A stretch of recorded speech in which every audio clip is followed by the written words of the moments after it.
Hello guys, आप सब कैसे हो। आपको मेरी स्टोरी पसंद आए तो लाइक कमेंट शेयर करना मत भूलिएगा। तो इस बार मैं बीटीएस लव स्टोरी लेकर आई हूँ आर्मी के लिए, बीटीएस आर्मी के लिए। ठीक है, तो चलो स्टोरी स्टार्ट करते हैं। हम देखते हैं एक लड़का जो बहुत ही देश छोड़कर जाने की फिराक में होता है, इसीलिए वो आज एंजॉय करने के लिए क्लब आता है। वो वहाँ एंजॉय कर रहा होता है, नाच रहा होता है, और तभी कोई आकर उसे पीछे से टच करने लगता है। तभी वो लड़का अचानक से चौंक जाता है और उस पीछे पलट कर देखता है कि कोई उसे टच करने की कोशिश कर रहा है। तो वो उसे कहता है, हे डोंट टच मी।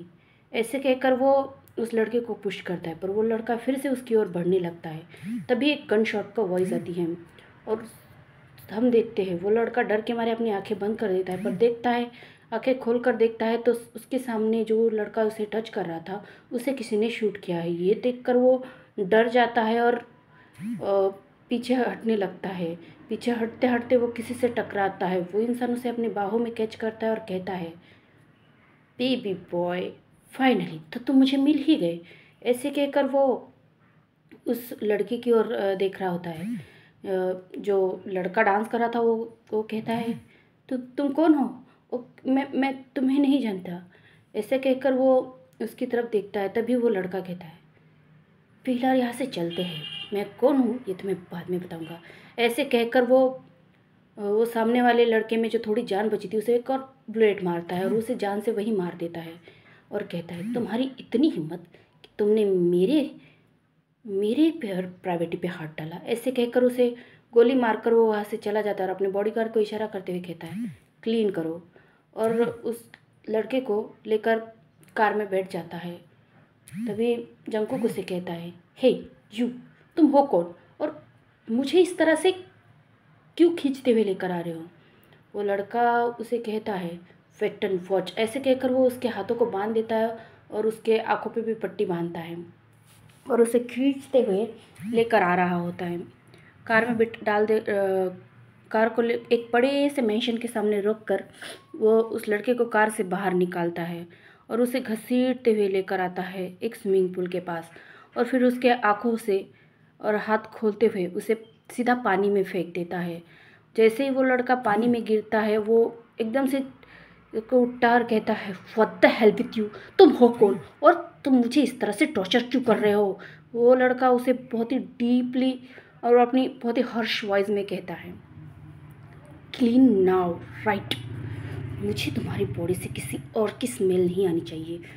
तुम्हारी हिम्मत भी कैसे हुई उस क्लब में जाने की, पता नहीं कितने लोगों ने तुम्हें छुआ है। ऐसे कहकर वो उसके ओर दांत पीस रहा होता है और उससे कहता है, अपने आप को अच्छे से रगड़ो, पूरी क्लीन और नीट चाहिए तुम मुझे। और तुमने सोचा भी कैसे कि मैं तुम्हें यहाँ से भागने दूंगा। तुमने मेरे बेड पे आने की कोशिश की है तो बेबी बॉय तुम मेरे हुए, क्लीन करो खुद को। ऐसे कहकर वो उस लड़के को फिर से पानी में दबाने की कोशिश करता है। वो लड़का भी डर जाता है उसकी वॉइस सुनकर और तभी वो कहता है, अभी क्लीन करो वरना मैं तुम्हारी उस सो कॉल्ड ग्रैंड माँ को मार दूंगा। ऐसे कहकर वो उसे डराने लगता है। वो लड़का डर जाता है और अपने आप को रफली क्लीन करने लगता है। वो लड़का वही चेयर पर बैठकर उसकी तरफ गन दिखाते हुए कहता है, अच्छे से क्लीन करो, अपने सारे क्लॉथ रिमूव करो और खुद को क्लीन करो। ऐसे कहकर वो उसे वार्निंग दे रहा होता है। वो लड़का भी खुद को क्लीन करता है पर वो अपने कपड़े नहीं उतार रहा होता है। वो लड़का चिल्लाते हुए कहता है, मैंने कॉश रिमूव योर शर्ट अभी राइट नाउ। ऐसे कहकर वो उस पर चिल्लाता है। वो सामने वाला लड़का डर जाता है और अपना शर्ट निकाल कर फेंक देता है। तभी उसका गार्ड आकर हाथ में गन लिए हुए लड़के के पास आता है और कहता है, बॉस ये। तभी वो फाइल खोलता है और सामने वाले लड़के की तरफ देखते हुए कहता है, नाम जॉन जंकुक, जॉन फैमिली का आखिरी बेटा। तुम्हारे पेरेंट्स की एक कार एक्सीडेंट में डेथ हो गई। तुम्हारे ग्रैंडमा है और तुम्हारे एक अंकल और आंट है। तुम्हारे अंकल के बेटी ने तुम्हें ड्रग्स दिया था। ओह, उसका तो शुक्रगुजार करना पड़ेगा ना। अगर वो तुम्हें ड्रग्स नहीं देती तो तुम मेरे कमरे में कैसे आते। तभी जंकुक चिल्लाते हुए कहते, कैसा कमरा, किससे कमरे की बात कर रहे हो तुम। तभी वो लड़का जंगकुक की तरफ बढ़ता है और उसके फोरहेड से लेकर उसके पूरे चेहरे पे गन फिराते हुए कहता है, ओ तो तुम भूल गए उस नाइट को। डोंट वरी बेबी बॉय, मैं तुम्हें थोड़ी देर बाद सब कुछ बहुत अच्छे से याद दिलवाऊंगा। ऐसे कहकर वो उसे खींच लेता है उससे बाहर, और उसे बातगाउन पहनाते हुए उसे फिर से खींचते हुए मेंशन के अंदर लेकर जाता है। मेंशन के अंदर लाकर वो सोफे पे उसे बिठाता है और गार्ड से कहता है अपनी मेट से कहता है कि कुछ टेस्टी सा खाना बनाओ। और जंगकुक को फिर से वो अपने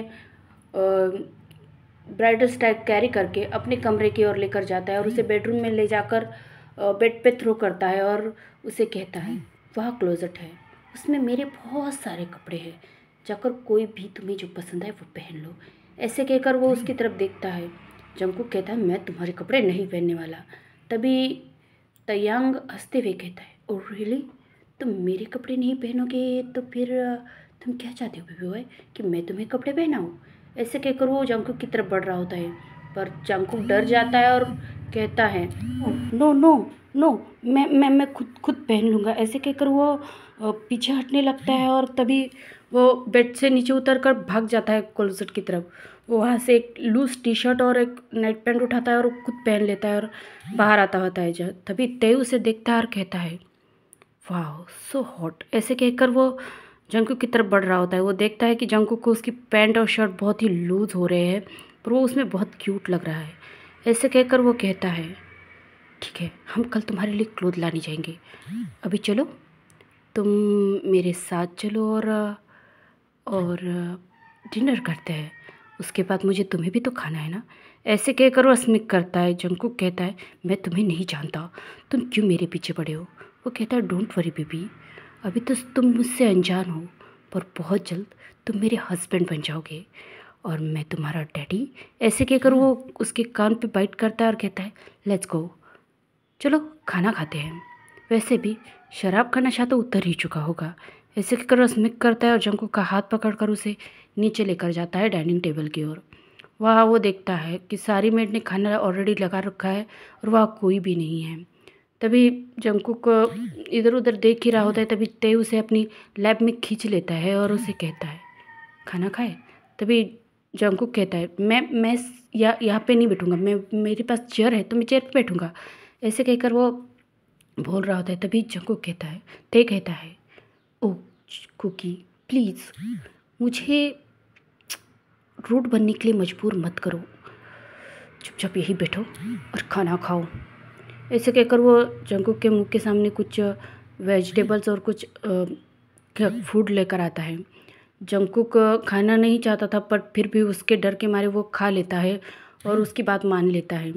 उसके बाद वो दोनों ही डिनर ख़त्म करने के बाद अपने कमरे में चले जाते हैं।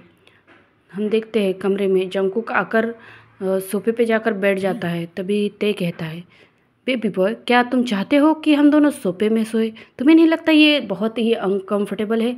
जंगकुक कहता है, मैं तुम्हारे साथ बेड पे नहीं सोऊंगा। तभी तय कहता है, क्यों नहीं? जब तुम मेरे साथ एक रात गुजार सकते हो, मेरे नीचे मौन कर सकते हो, तो फिर एक नॉर्मल सी सोने में क्या दिक्कत है? तभी जंगकुक कहता है, मैं तुम्हें नहीं जानता, तुम किस रात की बात कर रहे हो? मैं कुछ नहीं जानता, मुझे कुछ भी नहीं पता है। मैं कल जाने वाला हूँ, कल मेरी फ़्लाइट है, मुझे कल ये देश छोड़ना है। मैं बहुत परेशान हो चुका हूँ। मेरे अंकल आंटी मुझे पता नहीं किसे बेचना चाहते हैं, मैं बस भाग रहा हूँ। तभी वो सामने वाला लड़का कहता है, अब तुम्हें कोई खरीद भी नहीं सकता और तुम्हें कोई बेच भी नहीं सकता, क्योंकि तुम अब मेरे हो, द माफिया किम तैयान के हो। तो फिर तुम्हें कौन खरीदेगा और तुम्हें कौन बेचेगा?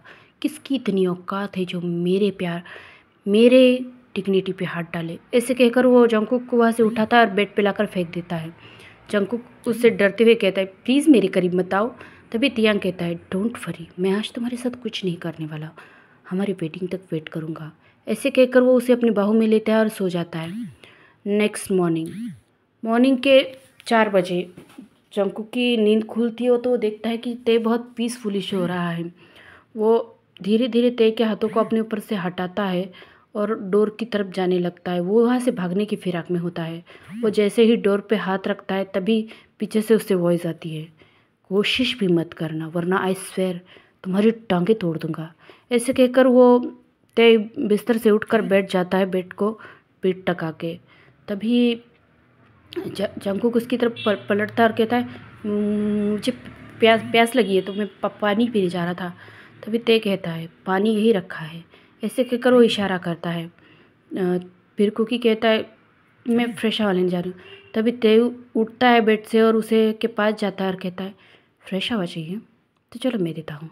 ऐसे कहकर वो उसे खींचते हुए बैल्कनी में लाता है और उसे वही उसकी वॉल पे पिन कर उसे किस करने के लिए उसकी तरफ बढ़ने लगता है। तभी जंकुक अचानक से अपना चेहरा हटा लेता है। तो तेयांग को बहुत गुस्सा आता है और वो तय की जंकुक के जबड़ों को पकड़कर उसकी तरफ मोड़ते हुए कहता है, डोंट मूव, ऐसे डोंट मूव, मैंने कहा ऐसे स्टिप खड़े रहो, और वैसे भी तुम अब मेरे हो।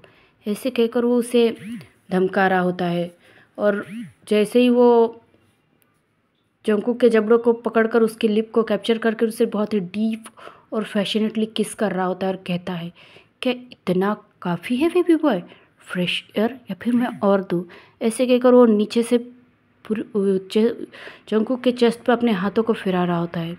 जंकुक बहुत ही अजीब फील करते हुए कहता है, लीव यू अलोन, तुम मुझे छोड़ो, तुम क्यों हमेशा मुझ पर चढ़े रहते हो। मैंने कहा ना मैं तुम्हें नहीं जानता, और तुम किस रात की बात कर रही हो। तभी जगते भी गुस्से में कहता है, किस रात की? उस रात तुमने मेरा फ़ायदा उठाया और फिर सॉरी गाइज, तुमने मेरा फ़ायदा उठाया और फिर वहाँ से भाग गए, मुझे बिना बताए। तुम्हारी हिम्मत भी कैसे हुई। ऐसे कहकर वो जंकुक के गले को पकड़कर उसे सीधा उठा ही लेता है। जंकुक झटपटाते हुए कहता है, छोड़ो मुझे, मुझे पेन हो रहा है। ऐसे कहकर वो तियांग के हाथ पे मार रहा होता है। तभी तियांग अपने होश में आता है और कहता है, सॉरी। ऐसे कहकर वो पीछे हट जाता है और कहता है, मेरे गुस्से को ट्रिगर मत करना, मैं बहुत गुस्सा हो जाता हूँ और बहुत जल्दी, इसलिए केयरफुल रहो बेबी बॉय। और हाँ, मैंने कहा ना, यहाँ से भागने की कोशिश तो कभी मत करना। अभी चलो, चल कर बेड पे सो जाओ, अभी उठने में बहुत टाइम है, मॉर्निंग को बहुत टाइम है। ऐसे कहकर वो उसे फिर से खींचता है और बेड पे लाकर फेंक देता है। या फिर कहता है, क्या तुम्हें नींद नहीं आ रही, तो मैं कुछ और करूँ? जेके डर जाता है और कहता है, नहीं, मैं सो जाऊँगा। ऐसे कहकर वो कंबल को अपने ओर खींच लेता है और सोने की एक्टिंग करने लगता है। तयांग एक स्मिक करता है और फिर उसके बगल में जाकर लेटकर फिर से उसे हक करके सो जाता है। नेक्स्ट मॉर्निंग को तयांग उठ के अपनी पूरा मॉर्निंग वॉक ख़त्म करके वो रेडी वेडी होकर ऑफिस के लिए निकल रहा होता है। वो देखता है कि बेड पे अभी भी जंकुक सो रहा है। तभी उसके डोर पे कोई नॉक करता है। तयांग जाता है और कहता है, अजुमा कहती है, मैंने आपकी कॉफ़ी लेकर आई हूँ। तयांग जंकुक की तरफ देखता है और कहता है, अजुमा, इस पर नज़र रखिएगा, आज के बाद मेंशन में ज़्यादा मेड नहीं रहेगी, बस आप ही पूरा दिन यहाँ रहोगे, और याद रहे ये भागना नहीं चाहिए। मैंने आसपास की सारी सिक्योरिटी तो बढ़ा दी है, पर ये भागने की कोशिश ज़रूर करेगा। ऐसे कहकर तियांग उसे बता रहा होता है। ये सब जंकुक भी सुन रहा होता है कंबल के अंदर से। फिर अजुमा तयांग के हाथ में कॉफ़ी देती है और कहती है, ठीक है यंग मास्टर। ऐसे कहकर वो वहाँ से चली जाती है। तयांग कॉफ़ी का मग लाकर साइड टेबल पर रखता है और जंकुक की तरफ देखकर स्मिक करते हुए कहता है, मैं जानता हूँ तुम यहाँ से उठे हुए हो, तो सोने की एक्टिंग मत करो। ऐसे कहकर वो उसके ऊपर से कंबल खींच लेता है। जंकुक फटाक से उठकर बैठता है और कहता है कि क्या कर रहे हो? तयांग उसकी तरफ बढ़ते हुए कहता है, मुझे मेरा मॉर्निंग मिल्क चाहिए। ऐसे कहकर उसकी तरफ बढ़ रहे होता है। तभी जंकुक कहता है, मेरे पास मत आना। ऐसे कहकर वो पीछे हटने लगता है। तभी क्या कहता है, डोंट वरी, मैं सिर्फ किस करूँगा। ऐसे कहकर वो उसकी तरफ बढ़ने लगता है। तभी जंकुक कहता है, मैंने ब्रश नहीं किया। तयांग हंसता है और कहता है, कोई फ़र्क नहीं पड़ता, और उसे किस कर वहाँ से उठकर चला जाता है। जंकुक तो शॉक में ही था और कहता है, ये क्या था, ये कौन है और ये मेरे पीछे क्यों पड़ा है। ऐसे कहकर वो झल्ला रहा होता है और उठकर वॉशरूम की तरफ बढ़ जाता है। तभी हम देखते हैं